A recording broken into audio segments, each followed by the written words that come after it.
Hello and welcome to the official YouTube channel of Kamet test series. आज हम देख रहे हैं Uttarakhand UK triple S C mock VP003। इसका ये पार्ट 3 रहने वाला है, जो रीजनिंग का सेक्शन है। क्वेश्चन नंबर 51 से 60 शुरू करते हैं। शुरू करने से पहले आपको बता दूं कि ये पटवारी वीडियो जो भी पेपर आने वाला है यूके ट्रिपल एस सी के, उनके मॉक आपके पास कामेट टेस्ट सीरीज़ में अवेलेबल हो चुके हैं। जिसमें एक बाइलिंगुअल मॉक आपको 15 रुपये का मिलेगा और एक हिंदी मॉक आपको 11 रुपये का मिलेगा। अगर आप सेट लेते हैं 4 का तो 35 रुपये में आपको सेट मिल जाएगा, और अगर आप बाइलिंगुअल की जगह हिंदी लेते हैं तो सेट का आपको होगा 25 रुपये का। चलिए क्वेश्चन की तरफ बढ़ते हैं।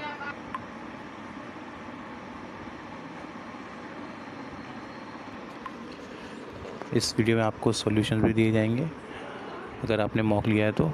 अगर आपने मॉक नहीं लिया है और सिर्फ वीडियो देख रहे हैं तो हर क्वेश्चन के बाद आप वीडियो पॉज कर सकते हैं और अपना सॉल्यूशन निकालने का ट्राई कर सकते हैं और अब आंसर चेक कर सकते हैं। ठीक है, शुरू करते हैं। पहला क्वेश्चन है, which of the following world pair is same related to the world given below. Basically आपको एक वर्ल्ड पेयर दे रखा है, स्टील और आयरन। आपको बताना है कि इनमें से कौन सा 4 ऑप्शन में से इसमें मैच करता है। तो आपको पता होगा जो स्टील आयरन या फिर स्टील लोहा है, स्टील आयरन का एक एलॉय होता है। तो ऑप्शन में जो ऑप्शन बी है आपका, ब्रॉन्ज और कॉपर, ये आपका सही होगा, क्योंकि यह जो आपका पीतल है वो आपके तांबे का एक एलॉय होता है। क्रोमियम और सिल्वर 2 अलग एलिमेंट हैं, निकल टिन भी 2 अलग पदार्थ हैं। ब्रॉन्ज जो होता है उसमें आयरन नहीं होता है। तो इसका सही आंसर ऑप्शन बी, पीतल तांबा या ब्रास और तांबा। दूसरा क्वेश्चन है, जिस तरह बेल्जियम यूरोप से संबंधित है तो जापान किससे होगा। ये भी आसान सवाल है, आपको पता होगा बेल्जियम यूरोप एक महाद्वीप आता है। उसी तरह जो जापान है वो आएगा आपका एशिया में। इसका सही आंसर हो जाएगा ऑप्शन सी। अगला क्वेश्चन देखते हैं।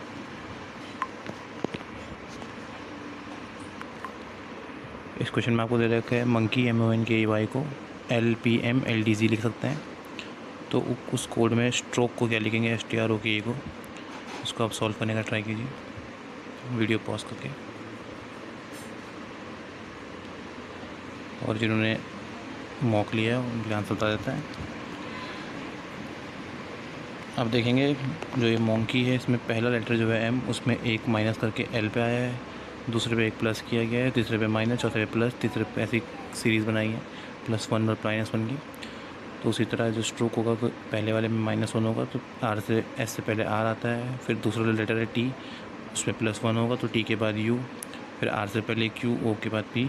तो ऐसे करते जो आपका आंसर है वो है RUQPJF। तो ये जो आपका ऑप्शन D इसका सही आंसर है। अगला क्वेश्चन देखते हैं। यहाँ पे आपको सीरीज़ दे देखिए और उस सीरीज़ में आपको बताना अगली टर्म क्या होगी।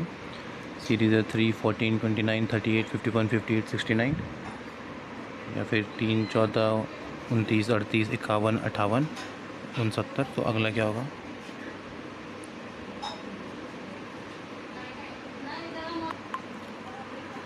इसका आंसर देखते हैं।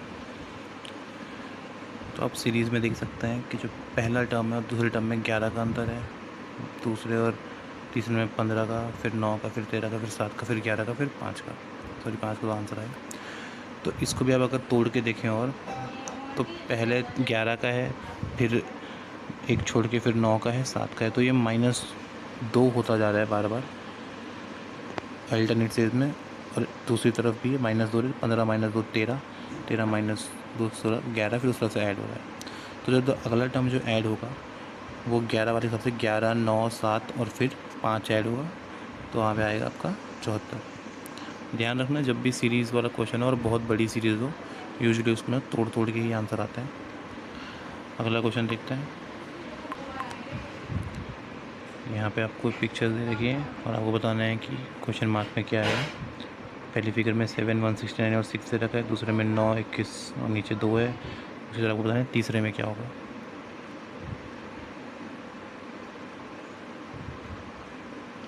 चलिए इसका आंसर देखते हैं।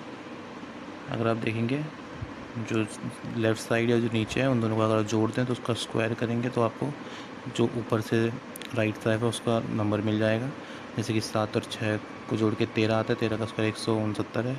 9 और 2 का स्क्वायर करेंगे तो मतलब जोड़ के स्क्वायर करेंगे तो 11 का 121। तो उसी तरह से 9 और 7 दे रखे थे, 9 7 16 होता है, 16 का स्क्वायर होता है 256। तो इसका सही आंसर होगा ऑप्शन आपका सी 256। अगले क्वेश्चन की तरफ बढ़ते हैं। एक और ये आपका मैच द फॉलोइंग या सॉरी मिसिंग नंबर फाइंड करने वाला है, जिसमें आपको एक रेक्टेंगल दे रखा है, उसके अंदर नंबर फिल है, आपको बताना है वहाँ पे कौन सा नंबर आएगा। आप ट्राई करिए सॉल्व करने का।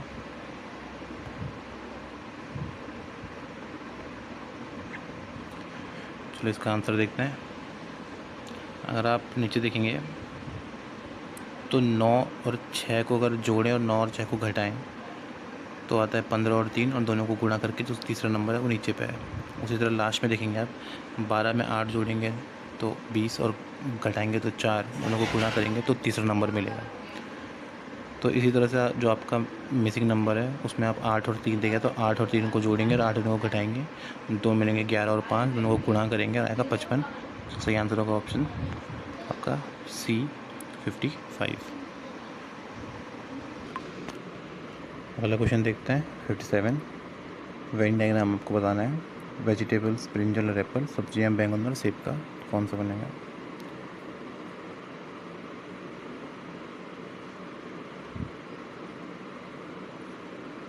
चलिए आंसर देखते हैं।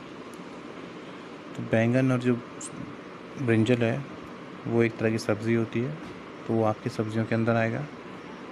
एप्पल आपका फ्रूट है, एप्पल वो वेजिटेबल नहीं है या सब्ज़ी नहीं है, तो वो अलग से आएगा। तो आपका ये जो फिगर बनेगा ये है आपका ऑप्शन ए में, तो ये ऑप्शन ए आपका सही हो जाएगा। अगला क्वेश्चन है 58। 6 person are sitting in a row facing north. एक पंक्ति में 6 व्यक्ति उत्तर की ओर मुख करके बैठे हुए हैं। A sitting towards immediate left of B and immediate right of C. जो ए है वो बी के ठीक बाएं और सी के ठीक दाएं में बैठा है। C sitting immediate right of F, C F के ठीक दाएं बैठा है।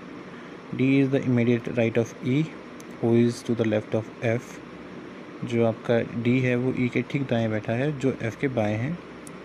Then which 2 people are sitting in the centre. आपको बताना है सेंटर के 2 कौन बैठे हुए हैं। आप इसको सॉल्व करने का ट्राई कीजिए।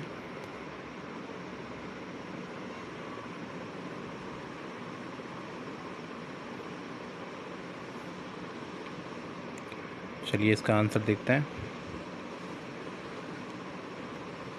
क्वेश्चन के हिसाब से अगर हम देखे जाए तो ए जो है वो बी के बाएं बैठा था, और जो आपका सी है वो भी ए के दाएं बाएं साइड बैठा है, तो सी ए बी आ रहेगा। एफ़ जो है वो और सी के बाएं बैठा था, तो एफ़ सी ए बी एक तरह से आ रहा है। इसके बाद कहा गया था डी बी एफ़ के बाएं बैठा है, तो जो एकमात्र पोजीशन बच रही है वो ये बन रही है E D F C A B. जो बीच में 2 बैठे हुए हैं आपके एफ़ और सी, तो इसका सही आंसर होगा आपको ऑप्शन सी एफ़ और सी। अगला क्वेश्चन देखते हैं 59 क्वेश्चन है। एक रो में 15 लोग बैठे हैं। एक्स 7th है लेफ़्ट साइड से, बाएं से 7वें स्थान पे, और वाई 8वें पे राइट से, यानी दाएं से 8वें स्थान पे। तो how many people are sitting between X और वाई। एक्स और वाई के बीच में कितने लोग बैठे हैं आपको बताना है।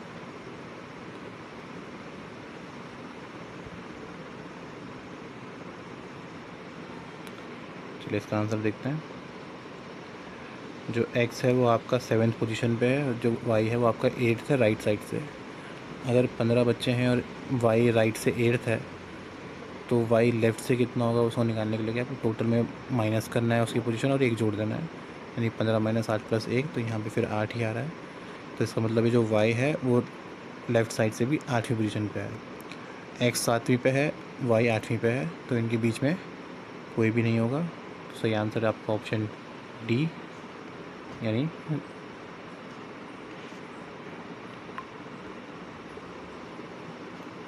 0 बच्चे हैं आपके एक्स और वाई के बीच में।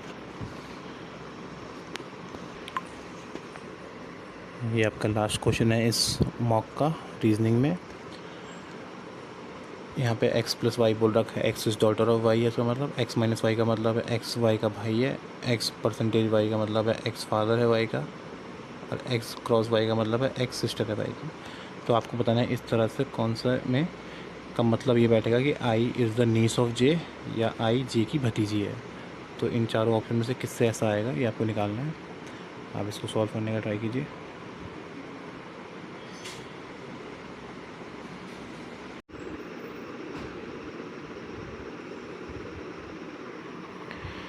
चलिए इसका आंसर देखते हैं।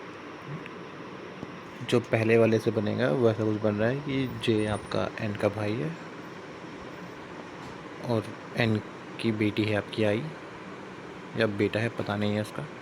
तो पहले क्वेश्चन में जे अंकल तो है आई का, पर आई नीस है या नेफ्यू है ये पता नहीं चल रहा है, इसलिए ये गलत होगा। दूसरे वाले में भी ऐसे ही है। खैर दूसरे वाले में तो आई अंकल है जे का या आंटी है। तीसरे वाले में जे और आई आपस में कज़न्स हैं। जो लास्ट वाला ऑप्शन है I into C plus N minus J, इस वाले ऑप्शन में जो है आपका आई और जे का वो रिलेशन जो चाहिए, आई नीस है जे की, आई भतीजी है, आई का भाई जो है वो सी है या बहन सी है, और एन उनके फादर है और जे उनका भाई है। तो जे यहाँ पे अंकल आ रहा है, और जो आई है स्पेसिफिकली वो लड़की है, ये बता रखा है, वो नीस है। तो जो इस क्वेश्चन का जो आंसर होगा वो आपका होगा ऑप्शन सी, सॉरी वो होगा आपका ऑप्शन डी।